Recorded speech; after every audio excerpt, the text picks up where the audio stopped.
주님께서 여러분과 함께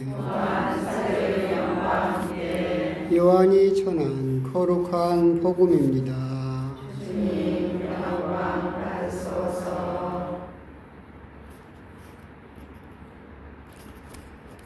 그때 많은 유다인이 마르타와 마리아를 그 오빠 일 때문에 위로하러 와 있었다. 마르타는 예수님께서 오신다는 말을 듣고 그분을 맞으러 나가고 마리아는 그냥 집에 앉아 있었다. 마르타가 예수님께 말하였다. 주님께서 여기에 계셨더라면 제 오빠가 죽지 않았을 것입니다. 그러나 하느님께서는 주님께서 청하시는 것은 무엇이나 들어주신다는 것을 저는 지금도 알고 있습니다.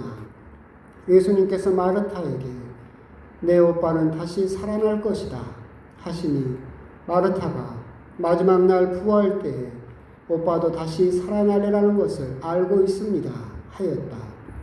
그러자 예수님께서 그에게 이르셨다. 나는 부활이요 생명이다.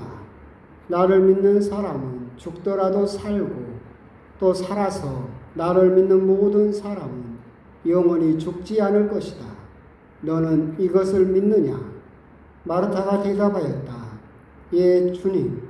저는 주님께서 이 세상에 오시기로 되어 있는 메시아이시며 하느님의 아드님이심을 믿습니다. 주님의 말씀입니다.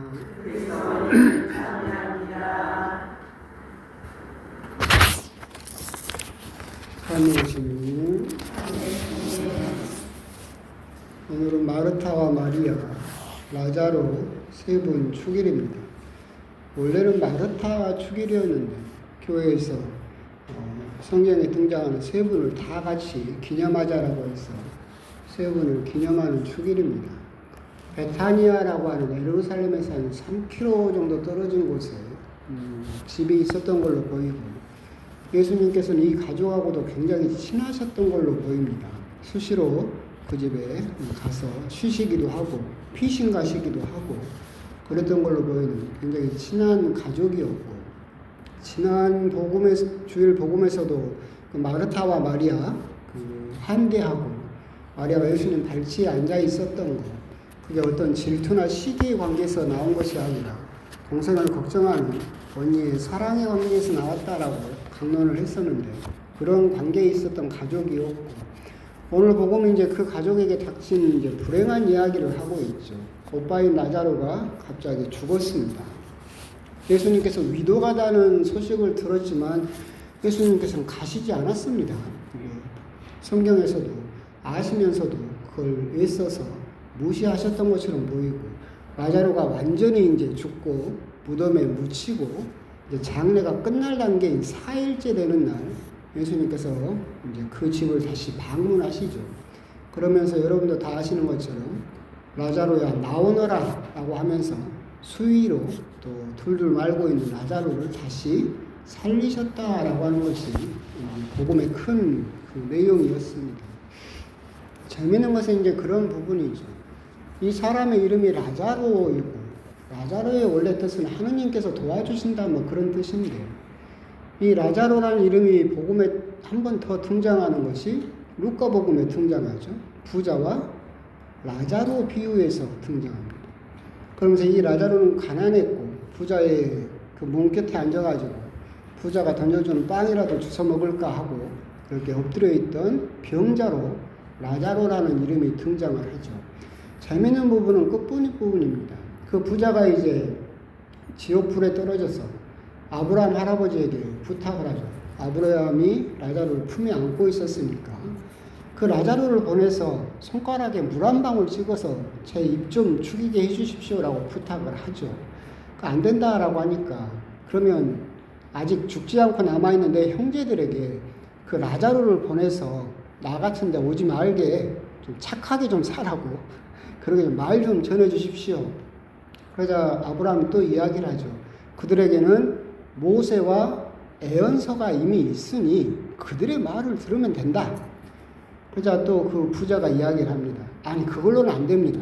죽은 사람이 다시 살아나야 그 사람들은 믿을 것입니다. 아브라함이 다시 이야기를 합니다. 그들이 모세와 에언서의 말도 듣지 않는다면 죽은 사람이 되살아난다라고 하더라도 그들은 믿지 않을 것이다. 그렇게 그 비유 말씀이 끝을 맺죠. 그러게 해서 그 부자가 청했던 게 뭐였습니까? 라자로가 다시 살아나면 유대인들이 회개할 것입니다. 라고 이야기를 했습니다. 오늘 복음에 따라서 쭉 이야기를 나가다 보면 라자로가 다시 죽었다가 살아났죠. 이름이 똑같은 그 라자로가. 그래서 유다인들이 회개했습니까? 안 했죠. 라자로를 다시 죽여버리죠. 그렇죠? 그러니까 그 비유 말씀에 나온 것이 고스란히 실현되는 현실의 모습을 또 보여주고 있는 겁니다. 그러니까 이미 모세 율법과 예언서를 가지고 있지만 그들은 죽은 사람이 되살아난다 하더라도 이미 율법과 예언서를 믿는다고 말은 하지만 믿지 않기 때문에 라자로가 다시 살아난다 하더라도 그들은 믿지 않을 것이다 라고 하는 것을 현실적으로 드러내주는 것이 또한 오늘 그 요한복음의 라자로의 소생 이야기라고 또 그렇게 이해할 수도 있을 겁니다. 예수님께서 하셨던 말씀이 부자와 라자로의 비유가 현실판으로 실현되는 장면이 오늘 복음의 내용이기도 합니다. 그러면서 중요한 것은 이제 마르타의 고백이겠죠. 주님께서 이 세상에 오시기로 되어 있는 메시아이시며 하느님의 아드님이심을 믿습니다라고 그렇게 사도 베드로와 같은 고백을 하고 있습니다. 근데 오늘 복음에서 이제 저는 재밌다고 생각하는 부분이 그 부분입니다. 마르타가 예수님을 만났습니다. 그러면서 마르타는 말끝마다 뭐라고 이야기를 하냐면 저는 지금 알고 있습니다. 그 두 부분에서 또 두 번째 부분에서 오빠도 다시 살아나리라는 것을 알고 있습니다. 라고 이야기를 하죠. 그 이야기를 계속 듣던 예수님께서 반문하십니다. 너는 이것을 믿느냐? 아는 것 말고 아는 걸로는 부족하다. 믿느냐? 라고 다시 물어보시고 그때서야 마르타가 믿습니다. 라고 대답을 하게 되고 그래서야 예수님은 무덤 앞에 가서 라자로를 다시 살립니다. 아는 것과 믿는 것 무엇이 먼저일까요? 아는 것? 믿는 것? 이제 그게 사실은 두 가지는 하나인데 어쨌든 아는 것이 먼저냐 믿는 것이 먼저냐라는 고민을 또 하게 되는데 마르타는 계속해서 안다라고 이야기를 하지만 예수님께서는 그걸로 부족하셨습니다. 믿냐고 물어보시죠. 우리 믿음은 이제 정의를 할 때는 아는 데서 시작합니다. 토마스 아퀴나스 성인도 이야기를 한 것처럼 우리 믿음은 지성적인 믿음에서 출발합니다. 알아야 믿습니다. 하느님이 누구신지 알아야 믿을 수 있죠. 그래서 지성적인 믿음에서 출발해서 여기서 조금 성장하면 정서적인 믿음으로 발전합니다. 이제 감정적인 것, 하느님을 느끼고 하느님을 사랑하는 단계로 접어들고 여기에서도 발전하면 의지적인 믿음으로 발전합니다. 이제는 나의 의지로 박해가 닥쳐도 내 감정이 흩어져도 그리고 어쩔 때는 하느님을 느낄 수 없다 하더라도 감동이 없고 기도를 해도 뭔가 느껴지는 것이 없다 하더라도 의지적인 그 나의 의지로서 하느님을 사랑하는 단계까지 이르면 구원에 다다를 수 있다. 그 단계로 따지게 되면 우리의 믿음은 뭘로부터 출발합니까? 아는 데서 출발하죠. 그렇기 때문에 여러분들에게 성경 읽으십시오. 교리라든가 뭐 이런 것들을 좀 하느님에 대해서 알아야 우리들은 더 믿을 수 있다.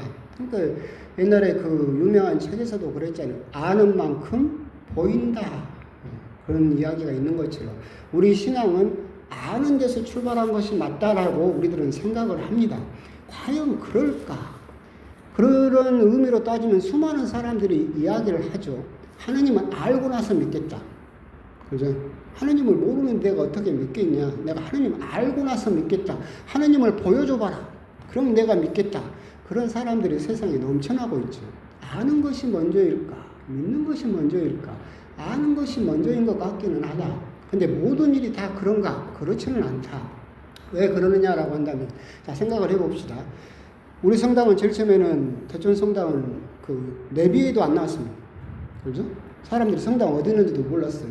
그래서 이제 여러분들이 이제 생각을 해보면 성당이 어디 있는지 모르는 사람이에요.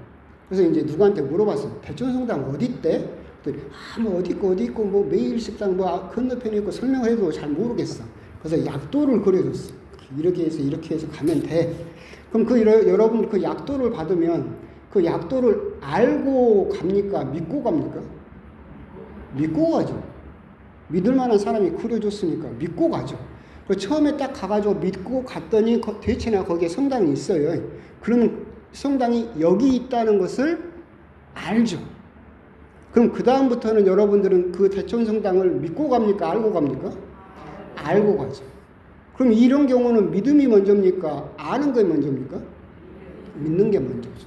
결국은 우리들은 알아야만 믿을 수 있다고 생각을 하지만 그것만은 아니다. 더 깊은 단계는 믿어야만 보이는 것이 있어요.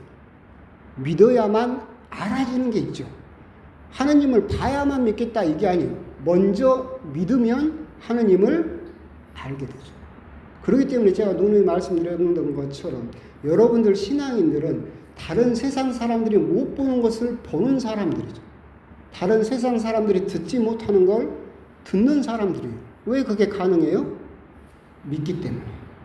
믿기 때문에, 믿음이 있기 때문에 다른 사람들이 알지 못하는 것을 알고 다른 사람들이 보지 못하는 것을 본다. 오늘 복음이 여실히 그걸 보여주는 거죠. 마르타는 계속해서 뭐라고 이야기를 합니까? 알고 있습니다. 알고 있습니다라고 대답을 하죠. 하지만 예수님께서는 그 전에 뭘 요구하시는 거예요? 믿어라. 그러면 더 큰 것을 알게 된다. 뭐예요? 네 오빠가 지금 이 자리에서 다시 살아날 수 있다는 것을 알게 된다. 계속해서 마르타는 마지막 날 부활 때 그렇게 계속해서 미래적인 이야기를 하고 있지만 예수님께서는 지금 현재 믿음으로써 현재 일어나는 기적을 은총을 이야기를 하고 계신다. 결국 그렇게 생각을 해보면 우리가 기도를 하고 은총을 청하고 기적을 청할 때 그것은 결국 아는 데서 오는 것이 아니라 믿는 데서 오는 거죠. 그렇죠. 근데 우리들은 자칫 잘못 생각하면 더 많이 알고 알아야만 하느님을 믿을 수 있다라고 생각을 하지만 사실 많은 경우 하느님을 믿을 때 먼저 믿으면 하느님을 더 잘 알게 되는 경우가 더 많이 있고 그래서 극명하게 보여주는 것이 오늘 복음의 내용이지 않을까. 그래서 우리가 신앙생활을 하면서 자칫 잘못하면 봐야 믿겠다. 더 알아야 믿겠다. 내가 이해해야 믿겠다. 그렇게 우리가 생각할 수 있겠지만 신앙은 먼저 믿는 것이 먼저일 때가 많이 있다. 그래서 여러분들이 먼저 믿으면 더 많이 보이고 더 많이 들리고 더 많이 알게 된다라고 하는 것을 오늘 마르타의 모습에서 보시면서 그 부분에 대해서 우리가 정말로 어떻게 보면 내가 안다는 것에만 너무 주목하고 너무 그 생각만 하다 보니까 내 믿음이 성장하지 못하고 있는 것이 아닐까. 먼저 여러분들이 믿으면 그 믿음에 따라 여러분의 암도 성장하게 된다라고 하는 그런 부분에 대해서도 한번 또 곰곰이 묵상을 해 보셨으면 좋겠습니다. 아멘.